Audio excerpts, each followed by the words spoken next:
Eh bien, d'autres chiffres choquants qui montrent à quel point le Parti travailliste, tout comme les conservateurs, ont complètement perdu le contrôle de la situation dans ce pays une fois au pouvoir. Merci d'aimer cette vidéo, de la partager afin que plus de personnes soient au courant. Avant de vous montrer exactement ce qui se passe dans ce pays en ce moment, il est juste de dire que Réforme est en bonne voie pour une victoire écrasante aux élections.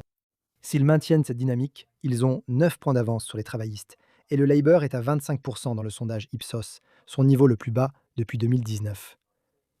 Les conservateurs sont tombés à seulement 15%, leur niveau le plus bas enregistré depuis 1976.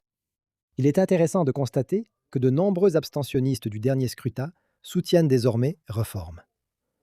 Nous savons aussi à quoi s'attendre de ce gouvernement travailliste qui évoque le changement. En réalité, c'est plus la même chose, plus des mêmes échecs.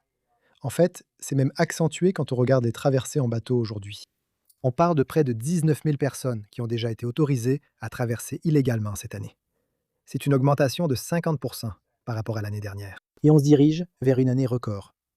Voilà la réalité de ce que vous voyez sur le gouvernement travailliste.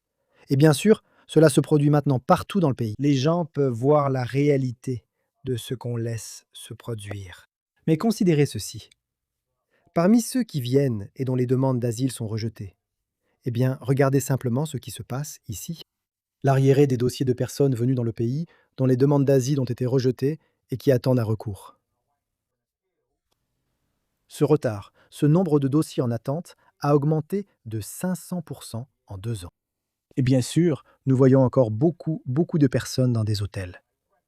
Et un nombre record de personnes contestent maintenant le rejet de leur demande. Donc, pour être absolument clair, il s'agit de personnes qui sont venues, dont les demandes d'asile ont été rejetées, mais qui sont ensuite autorisées à faire appel.